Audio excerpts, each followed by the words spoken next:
Hello guys. तो आज की इस वीडियो को आप ध्यान से सुनना। हालांकि मैं बताना तो नहीं चाहता, लेकिन फिर भी आपके साथ शेयर कर देता हूँ। मेरा जो दिलराज भाई से मिलने का सफ़र है वो कैसा है और क्यों मिला और कैसे मिला। तो मैं आपको इस वीडियो में जो मेन मेन बातें हैं वो मैं आपके साथ शेयर करूँगा। और हो सकता है ये वीडियो थोड़ा सा बड़ा हो जाए। हालांकि जो मेरा सफ़र है वो तो काफ़ी कठिन और सीरियस है। आगे आपको पता चल जाएगा कि वो क्यों कठिन और क्यों सीरियस है। तो आज से लगभग 5 साल पहले मेरे पास मोबाइल फ़ोन नहीं था और मैं एक्सपेरिमेंट्स एंड कुछ नया बनाने का शौक़ रखता हूँ।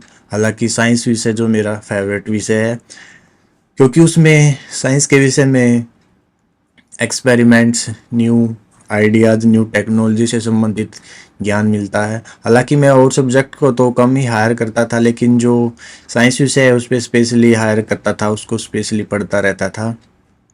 तो मेरा भी एक्सपेरिमेंट्स एंड कुछ नया बनाने का शौक़ है और मैं बचपन से ही काफ़ी प्रोजेक्ट बना चुका हूँ। मेरे कुछ ऐसे प्रोजेक्ट हैं, मैं आपको दिखा नहीं सकता अभी तो उनको, क्योंकि उन प्रोजेक्ट्स को काफ़ी टाइम पहले डैमेज कर दिया।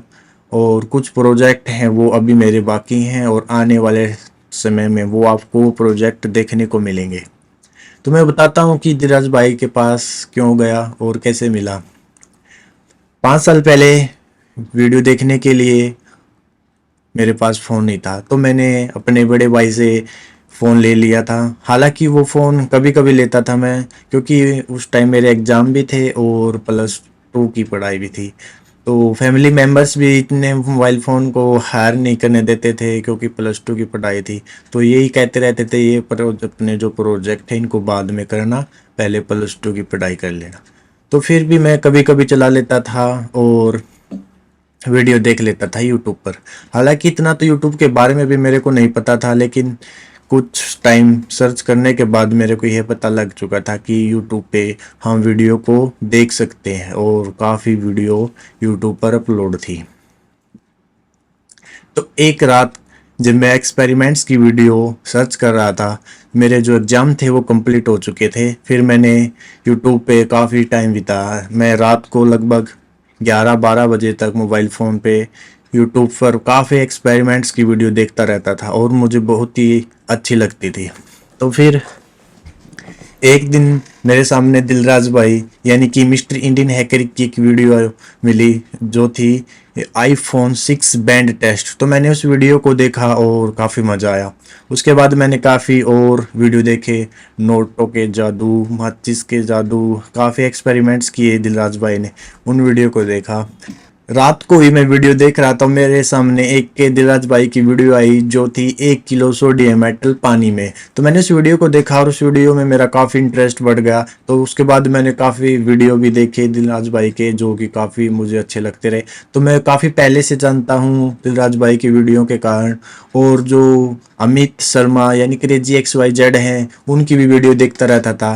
पहले जो क्रेजी XYZ यूट्यूब पर अमित शर्मा का जो चैनल है उसका नाम ब्लेड XYZ था, तो वो उस चैनल को भी मैं काफ़ी देखता था। और फिर मैंने जैसे ही अपने दिलराज भाई की वीडियो देखी किलो सोडियम मेटल पानी में, तो उस वीडियो से देखने के बाद मैं काफ़ी इम्प्रेस हुआ और मेरा जो एक्सपेरिमेंट्स का लेवल था वो बढ़ता ही गया। तो फिर एक दिन मैंने सोचा क्यों ना दिलराज भाई से मिला जाए। तो फिर मैंने मिलने का प्लान बनाया।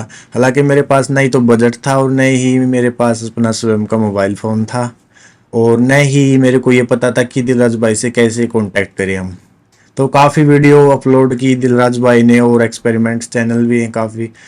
तो फिर समय बीतता गया, मैंने वीडियो को देखना शुरू करता रहा। फिर कुछ बजट को मैंने इकट्ठा करके एक अपना स्वयं का मोबाइल फ़ोन ले लिया। तो उस टाइम बड़े मोबाइल फ़ोन का बजट भी काफ़ी था। तो फिर मैंने कैसे तैसे करके मैंने एक अपना स्वयं का मोबाइल फ़ोन ले लिया। तो उसमें फिर मैं वीडियो देखता रहता था। फिर मैंने सोचा ऐसे तो नहीं मिला जाएगा दिलराज भाई से, तो फिर मैंने अपना स्वयं का बजट को तैयार किया। हालांकि फैमिली का काफ़ी सपोर्ट रहा, लेकिन फिर भी मैंने अपनी तरफ से ही जो बजट है वो दिमाग में सोचा कि मैं अपने ही बजट से जाऊंगा। जो फैमिली मेम्बर्स हैं तो उनका भी बजट मेरे लिए काफ़ी रहता था, हर दम हर टाइम मेरे को सपोर्ट मिलता है और 1% भी मेरे को ये नहीं होता कि मुझे सपोर्ट नहीं मिलता। लेकिन मेरे मन में तो था कि मैं अपने बजट से ही दिलराज भाई से मिलने जाऊंगा। तो फिर मैंने काफ़ी समय के बाद मैंने यूट्यूब पे एक अपना स्वयं का चैनल बनाया जो कि मिस्टर देसवाल है। उस पे मैं काफ़ी वीडियो डालता रहता था और उसमें कुछ अलग तरह की वीडियो डालता था। मैं एक्सपेरिमेंट्स की वीडियो तो अपने पास ही रखता था, उनको नहीं शूट करता था, लेकिन जो प्रोजेक्ट थे उन्हीं की वीडियो में उस पर डालता रहता था। हालांकि वो टूल से रिलेटेड है, उस पर मैं टूल से संबंधित वीडियो को अपलोड करता था। तो कुछ टाइम के बाद मेरे को यूट्यूब से अर्निंग मिलने लगी और मेरा बजट था वो बढ़ता गया। हालांकि मैंने बजट काफ़ी एक एकत्रित कर लिया था।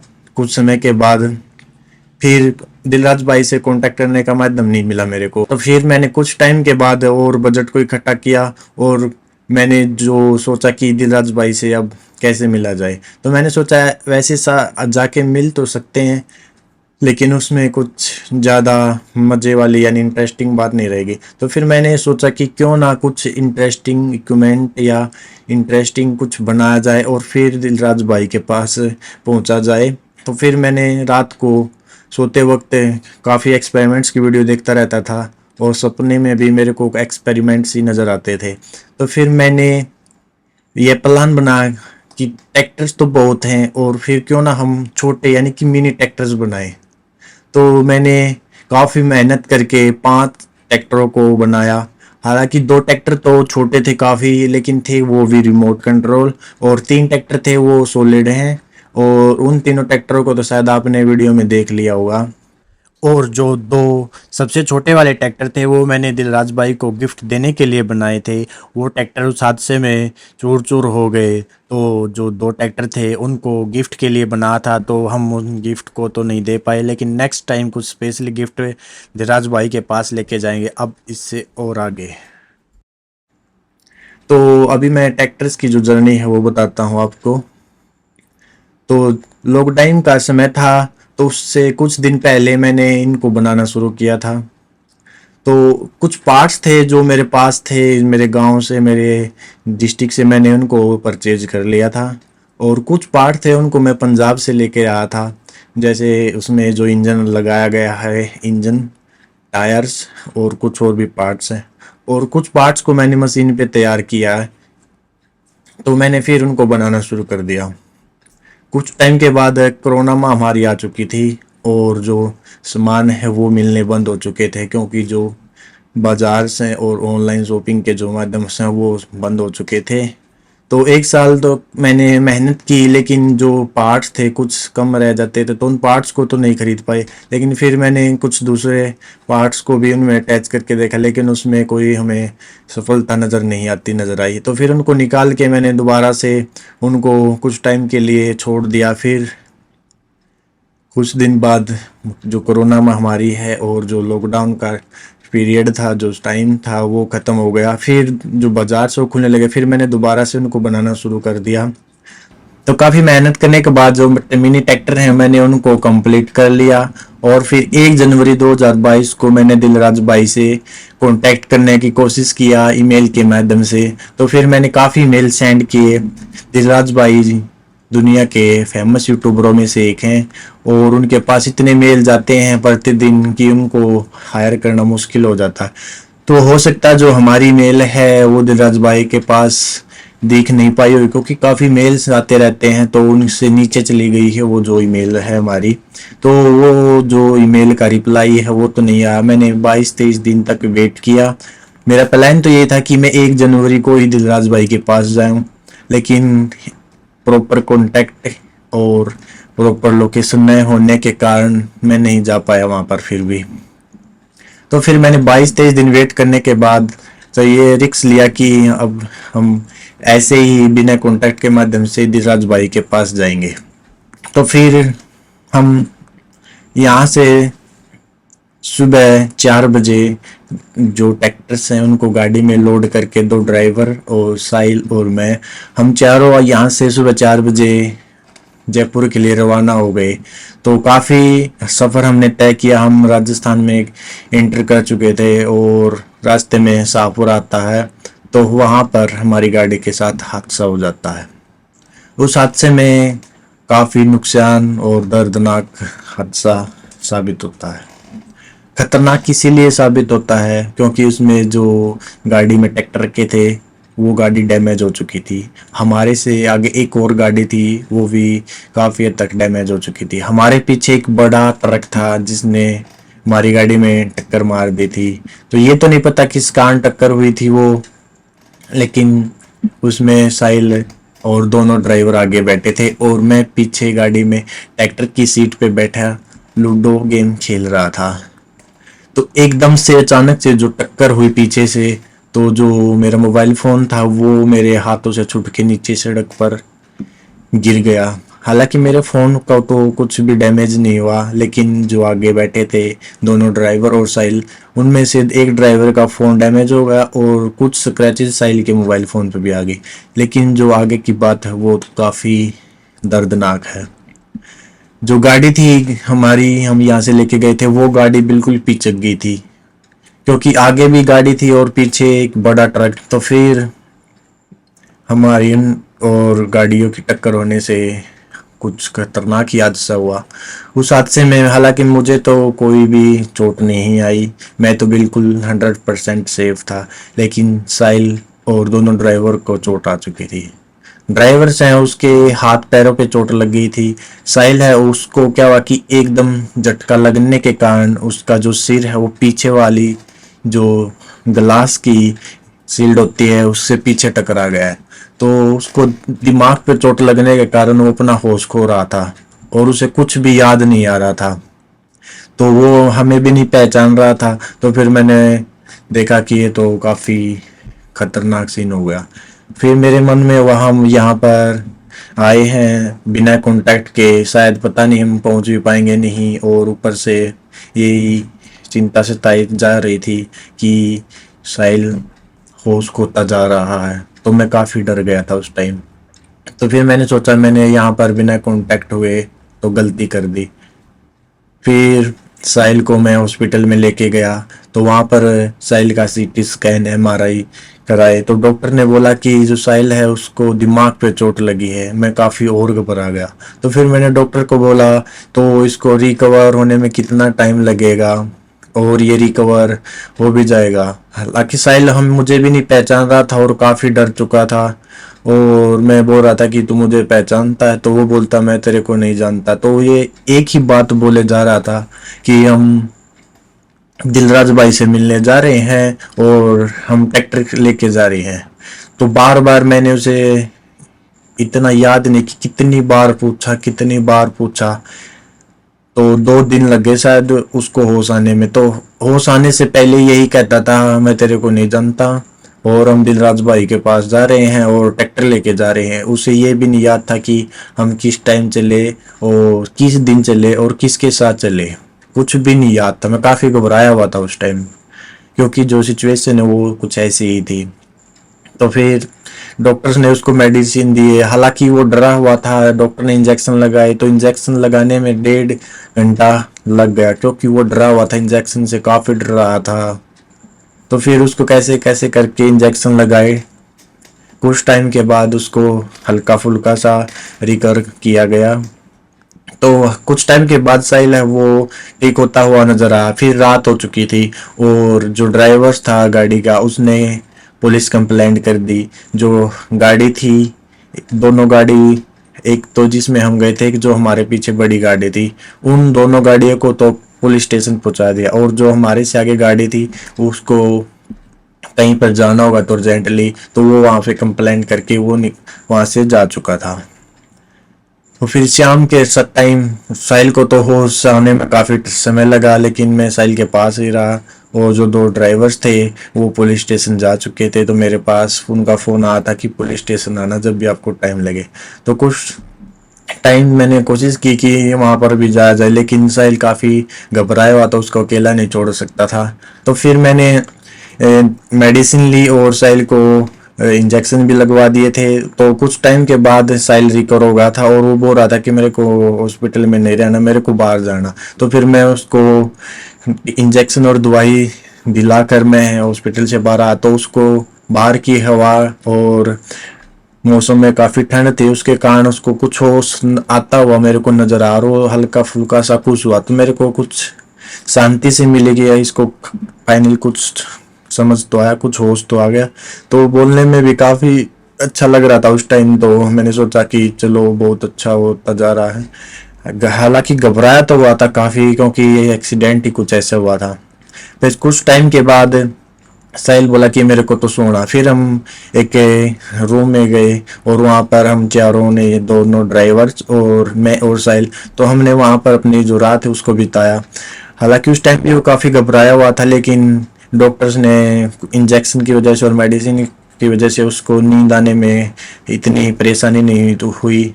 तो मेरे को तो यही था कि सुबह तक ठीक हो जाएगा। लेकिन सुबह भी मैंने पूछा तो मेरे को जानता, हालांकि कुछ रिकवर जरूर हुआ था, लेकिन फाइनली वो कम्प्लीटली होश में नहीं था। तो कुछ टाइम के बाद फिर मैं सुबह और मेडिकल लेके गया और मेडिसिन दी। तो कुछ टाइम के बाद वो साहिल है वो उसको पहचानने लगा और अच्छे से बोलने भी लगा, और फिर उसको हल्का फुल्का सा और याद आता रहा। फिर 5-6 घंटे के बाद मैंने देखा कि साहिल काफ़ी रिकवर हो चुका है। मैंने उसको खाना खिलाया, कुछ फल फ्रूट खिलाए, और बाहर हम वहाँ शाहपुरा के पार्क में बैठे रहे काफ़ी टाइम। तो क्योंकि सर्दी थी और धूप निकल चुकी थी, धूप और सर्दी का मौसम तो अच्छा ही लगता मेरे को। तो फिर धूप में बैठने के बाद हमने कुछ टाइम तक लूडो गेम को खेला, और साहिल का जो दिमाग है वो हल्के हल्के रिकवर हो गया। तो फिर दोपहर के 2 बज चुके थे और पुलिस स्टेशन से ये कॉल आ चुका था कि आप जो भी आए हुए हैं चारों व्यक्ति, तो आप पुलिस स्टेशन आइए। फिर हम पुलिस स्टेशन गए, वहाँ पर काफ़ी टाइम हमें लग गया। फिर जो हम गाड़ी लेके गए थे वो तो डैमेज हो चुकी थी, वो तो चलने की हालत में नहीं थी। और फिर मैंने पुलिस स्टेशन के जो अधिकारी उनसे पूछा कि जो इसमें ट्रैक्टर्स हैं क्या हम उनको निकाल के दूसरी गाड़ी में लेके जा सकते हैं। तो उन्होंने कहा कि जो आपका केस है वो सोल्व नहीं हुआ है, तो आप ऐसे नहीं कर सकते। तो फिर हमने शाम के 4 बजे जो ड्राइवर्स है जिसने कंप्लेंट की थी तो उसके पास कॉल किया, तो उन्होंने जो केस है उसको वापस ले लिया। हालांकि वो राजस्थान से बिलोंग करते थे। तो फिर मैंने उसके बाद कुछ टाइम के बाद वहाँ के शाहपुरा के जो टैक्सी स्टैंड है वहाँ से कांटेक्ट किया, और एक गाड़ी को कहा कि हमने यहाँ से जयपुर जाना है, और ये जो हमारे ट्रैक्टर से इनको दिलराज भाई के पास पहुँचाना है। तो फिर उन्होंने बोला कि आपका जो केस है वो सोल्व हो जाए तो मेरे पास फ़ोन कर देना, मैं जो ये ट्रैक्टर से इसको अपनी गाड़ी में लोड कर लेंगे और सुबह के टाइम हम जयपुर के लिए रवाना हो जाएंगे। तो कुछ टाइम के बाद फाइनली कुछ ऐसा ही हुआ, जो केस है उसको वापस ले लिया, और जो ट्रैक्टर से हमने वहाँ शाहपुरा के जो टैक्सी स्टैंड पे हमें ड्राइवर मिला था, वो भी काफ़ी अच्छे ड्राइवर मिले मेरे को। तो जो ट्रैक्टर से हमने उनको लोड कर लिया और हम तो सो गए थे, और जो हमारी गाड़ी के ड्राइवर्स थे वो गाड़ी को टॉय ट्रेन यानी टॉय क्रेन से लेकर एक मैकेनिक के पास पहुंच गए। तो फिर वो तो अपने घर पे निकल गए। मेरे दिमाग में यही ख्याल चला हुआ था कि मैं अब अपने घर पे जाऊं या फिर दिलराज भाई के पास जाऊं। तो रात को खाना खाने के बाद फिर मैंने साहिल से पूछा कि अब आपको घर जाना है या फिर दिलराज भाई के पास जाना। हालांकि वो भी काफ़ी एक्साइटेड थे मेरी तरह ही, नहीं वो बोला कि हम तो दिलराज भाई के पास ही जाएंगे। हालांकि एक्सीडेंट होगा, लेकिन फिर भी मन में तो यही था कि हमने दिलराज भाई के पास जाना ही है। तो हमने इतने रिस्क भी उठाया और फिर हम रास्ते से वापस आ जाए। तो वो बोल रहा था कि नहीं मैं तो वहाँ पे चलूँगा, क्या हुआ अगर एक्सीडेंट हो गया तो फिर भी चलते हैं। तो फिर सुबह हम वहाँ पे सुबह 4 बजे ड्राइवर के साथ जयपुर के लिए शाहपुरा से रवाना हो गए, और कुछ टाइम के बाद शायद 10 बजे तक हम जो जयपुर है वहाँ पर पहुँच गए। हालांकि मेरे को दिलराज भाई का जो स्टूडियो उसका करेक्ट लोकेशन तो नहीं पता था, लेकिन काफ़ी वीडियो ने देखे और जो रास्ता है मैंने नज़र आया कि यही रास्ता है और आसपास में ही स्टूडियो है। तो दिलराज भाई का स्टूडियो है, वो मैप में तो नहीं दिखा हमें कभी भी और कहीं पर भी। लेकिन फिर वहाँ पर पहुँचने के बाद वहाँ के जो मेंबर्स थे, जो वहाँ के आदमी थे, तो उनसे कांटेक्ट किया, और तो उन्होंने बताया कि जो दिलराज भाई है वहाँ आप आ चुके हैं, यहाँ से 100 मीटर ही है। तो फिर उन्होंने हमको रास्ता बताया, और फिर हम फाइनली दिलराज भाई के जो स्टूडियो है उसके बाहर पहुँच चुके थे। हालांकि दिलराज भाई वहां पे तो नहीं थे। फिर हमारे पीछे ही जस्ट दिलराज भाई के टीम मेंबर्स की एक जो बोलेरो 4x4 पिकअप है, तो वो आ गई थी और उसमें कुछ प्रोजेक्ट के लिए वो सामान लेके आए थे। तो फिर हमने उनसे कांटेक्ट किया और उनसे बातें की। तो फिर उन्हें बताया कि आप क्या काम आए हो, क्या कुछ करना। तो हमने बताया कि हम दिलराज भाई से मिलने आए हैं और ये ट्रैक्टर्स लेके आए हैं ताकि ये इनकी वीडियो शूट की जाए। तो फिर उन्हें दिलराज भाई के पास फ़ोन किया और वो बोले कि दिलराज भाई है वो तो यहाँ पर नहीं है, वो कुछ टाइम के बाद आएंगे। तो फिर हमने बोला ठीक है। तो इतनी देर में हम जो ट्रैक्टर्स है वो काफ़ी डैमेज हो चुके थे, तो हम उनको रिपेयर करवा के ले आए। तो उन्होंने बोला हमारे पास भी मैकेनिक्स हैं और हम खुद भी मैकेनिक्स का काम करते हैं, तो आप गाड़ी को अंदर ले आइए और जो ट्रैक्टर्स हैं हम सब मिलके उनको ठीक कर देंगे। तो दिलराज भाई के जो टीम मेंबर्स हैं उन्होंने काफ़ी अच्छे से हमारा भी ख्याल रखा और उन्हें जो खाना है वो भी टाइम पे खिलाया और हमसे काफ़ी बातें की। हमने दिलराज भाई के टीम मेंबर्स के बारे में पूछा, उन्हें हमें बारे में पूछा, तो काफ़ी मज़ा आया वहाँ पर। वहाँ से आने से का तो मन नहीं कर रहा था, लेकिन आगे बताऊंगा वो भी। फिर जो ट्रैक्टर्स हैं हम सब ने मिलकर उन ट्रैक्टर्स को रिपेयर कर लिया और कुछ टाइम के बाद दिलराज भाई वहाँ पर आ गए। तो हम दिलराज भाई के पास बैठे, उनसे मिले, बातें की और फिर जो हमारा प्लान था उसके मुताबिक हमने दिलराज भाई को बताया। तो वो बोले अभी तो टाइम काफ़ी हो चुका है। तो फिर शाम के टाइम दिलराज भाई हमारे साथ खाना खाने वहाँ पर गए। तो हमने सभी ने खाना खाया। खाना खाने के बाद फिर हम वापस स्टूडियो पे आ चुके थे और स्टूडियो पे आने के बाद फिर बातें की। फिर बातें करने के बाद जो हमारा प्लान था वो हमें भी और दिलराज भाई को भी अच्छे से समझ में आ गया था। फिर हम सो चुके थे। हालांकि काफ़ी मेहनत की और सारा दिन इधर उधर भागते दौड़ते रहे, तो सारा दिन हम थक चुके थे। फिर हमने रात को अच्छी निद्रा ली और निद्रा लेने के बाद सुबह बिल्कुल फ्रेश माइंड से, साहिल भी बिल्कुल ठीक हो चुका था। वो दिलराज भाई से मिलकर काफ़ी खुश हुआ। उसको जो एक्सीडेंट से जो हादसा था तो उसका कोई भी अफसोस नहीं था। हालांकि अफसोस तो मुझे भी नहीं था, मैं भी काफ़ी खुश हो चुका था दिलराज भाई से मिलने के बाद, क्योंकि वहाँ का जो वातावरण है, वहाँ के जो टीम मेंबर हैं वो हमें काफ़ी अच्छे लगे और बिल्कुल अच्छे से बातें करते हैं, अच्छे से काम करते हैं। उनमें बहुत ही इंटरेस्ट हुआ हमारा भी। हमने वहाँ पर कुछ जो दिलराज भाई के प्रोजेक्ट हैं, जैसे दो गाड़ियों को काट के एक साथ जोड़ा और जो ट्रक है बड़े वाला जिनके साथ एक्सपेरिमेंट करते हैं, और जो इस गाड़ी को मिट्टी में दबा दबा था 6 महीने के लिए, तो काफ़ी प्रोजेक्ट थे उनको हमने देखा और दिल में बहुत ही खुशी हुई। इसके बाद फिर दिलराज भाई वहाँ पर सुबह आए और फिर हमारे साथ गए और फिर दिलराज भाई और हम वहाँ सभी भी खाना खाने के बाद फिर वापस स्टूडियो पे लौट गए। तो फिर जो एक्टर की शूटिंग थी वो स्टार्ट हो गई थी। तो जो शूटिंग का तरीका है, जो शूटिंग करते हैं दिलराज भाई और टीम मेंबर्स, तो उनको देखकर नेक्स्ट लेवल का ही मजा आता है। तो मेरे को वहाँ से आने का तो मन नहीं कर रहा था, तो किसी कारणवश वहाँ से भी आना पड़ेगा। तो क्योंकि जो शूटिंग का टाइम था वो लगभग सारा दिन हो चुका था शूटिंग करते करते, ट्रैक्टर्स को चलाना, शूटिंग मतलब काफ़ी हद तक वहाँ पर मज़ा आता है शूटिंग देखने को। और फिर शाम हो चुकी थी। दिलराज भाई के टीम मेंबर्स की शादी थी उसी दिन, तो सारा दिन तो शूट करते रहे। फिर शाम को दिलराज भाई शादी में चले गए और नेक्स्ट डे ही मेरे छोटे भाई की भी शादी थी, तो हमें भी उसी रात को फिर वहाँ से वापिस अपने घर पे आ गए। तो मैंने देखा कि जो दिलराज भाई हैं वो काफ़ी इंटरेस्टिंग पर्सन है और उनसे मिलने के बाद बहुत ही खुशी हुई। और आगे एक और प्रोजेक्ट है हमारे पास, वो प्रोजेक्ट को कंप्लीट करने के बाद हम फिर दोबारा से दिलराज भाई के पास जाएंगे और जो प्रोजेक्ट है वो कुछ नेक्स्ट लेवल का ही है। तो उस प्रोजेक्ट को देखने के लिए हमसे जुड़े रहें। और जो दिलराज भाई हैं वो तो बहुत ही अच्छे इंसान हैं, उनसे मिलकर हमें बहुत ही मज़ा और खुशी महसूस होती है। हालांकि मेरा तो मन यही कर रहा था कि मैं वहीं पे रुक जाऊं दिलराज भाई के पास कुछ दिनों के लिए, और जो प्रोजेक्ट बनाते हैं और जो शूटिंग करते हैं यार वो कुछ नेक्स्ट लेवल का ही है। तो फिर दोबारा जाएंगे, कुछ टाइम दिलराज भाई के पास भी बिताएंगे। हालांकि अभी तो मैं उस प्रोजेक्ट को शुरू कर रहा हूँ, मैंने काफ़ी हद तक उसको बना भी लिया, लेकिन मेरे को ये नहीं पता कि उस प्रोजेक्ट को बनाने में कितना टाइम और लगेगा, क्योंकि जो पार्ट्स हैं उनको इकट्ठा करना, ढूंढना वो काफ़ी मुश्किल हो जाता है। कुछ पार्ट तो मैं लेके आ चुका हूँ और कुछ पार्ट अभी बाकी हैं, तो जल्द ही वो वीडियो भी आपको दिलराज भाई के यूट्यूब चैनल पे मिल जाएगी।